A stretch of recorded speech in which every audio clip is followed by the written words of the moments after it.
So you've just purchased your first Tesla. Congratulations. You may be curious what it's like to accept delivery of your brand new car. I'm here in Buffalo Grove and I'm going to cover the process from front to finish.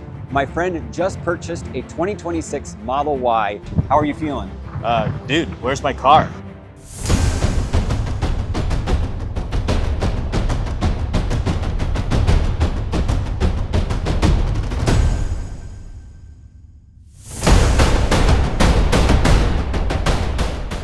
Oh, thank you. Like 3 to 5 weeks. Yeah. Yeah. But I've been waiting about 4 years to buy it, actually. Yeah. It was kind of like my wife was against buying it, and finally, she said yes. So When you come in to pick up your Tesla, your experience really depends on the location that you go to. However, you will most likely have to wait in a small waiting area, and then a representative will come out and walk through all the paperwork with you. Once you sign the paperwork, you will be brought over to your car, and then depending on the time that's available, the Tesla representative will show you the car and walk you through some of the basics, or they'll just leave you on your own, which is more likely to explore the car and learn how to use it. And then if you have any questions, you can always reach out, but as soon as you're ready, you can basically take the car and drive off the lot.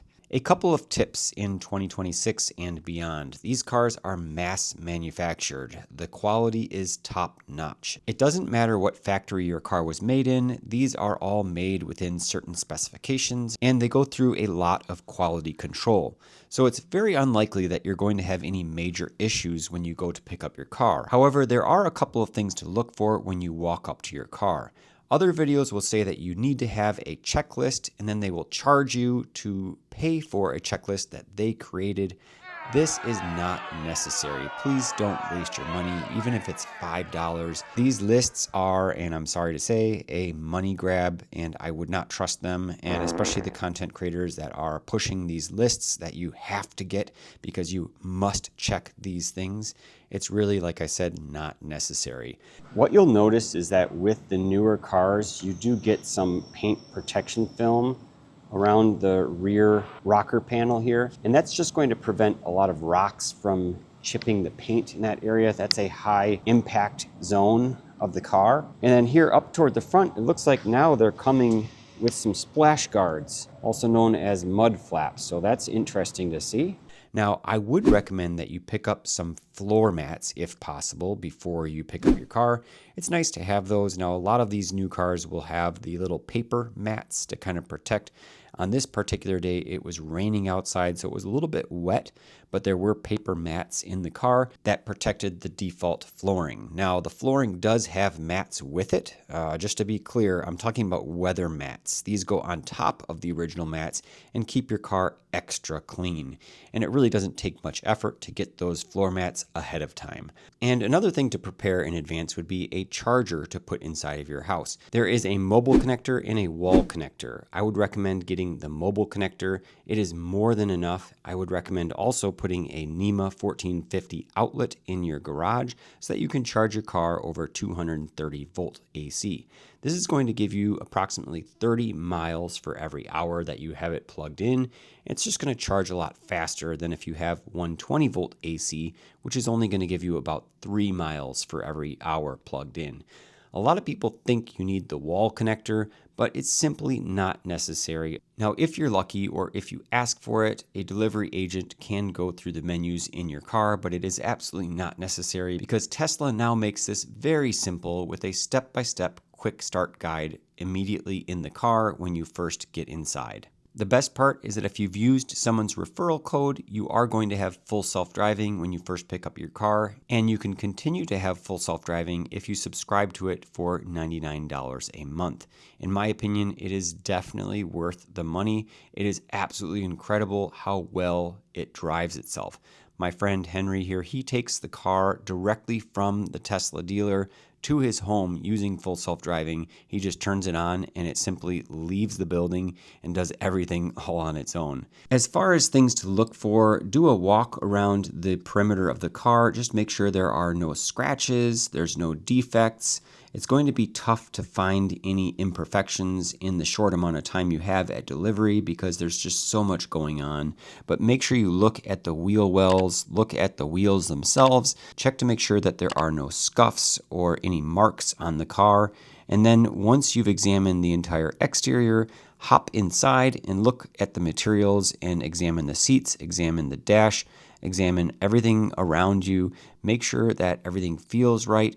I always like to put my hands on the steering wheel and just check the stitches on the backside of the steering wheel, make sure it feels okay, the stitches aren't loose or there's no strands coming out. It's going to be quite rare to have anything like that, but just keep in mind that if you are going to be holding your steering wheel without full self-driving, it is nice to have a good feel on there. What you're going to want to do is just test all the windows, roll them up, roll them down. Okay. And then lastly, really the only other thing that I recommend when you pick up your new Tesla is to test the frunk. Open it up using the app on your phone. Good for storage. Its main feature is safety. If you get in a front-end collision, this is known as the crunch zone. So it's meant to just protect you and your family, absorb most of the impact. This right here is pretty much your only home maintenance. Is going to be wiper fluid. Good for storage. And it's our cooler too, so it's got its own drain plug. Okay. Right into a cooler. All right. And then when you close it, we don't recommend slamming. We recommend resting it and then pushing it. Okay. Also, open up the lift gate, just confirm the trunk area looks good. So you'll pretty much, it'll open up all the way, Yeah. and then you can set it to whatever height you'd like. Okay. And then you'll just hold this button down, and you'll hear a ding. Okay. And now it'll only open at this height, which you could adjust. Okay.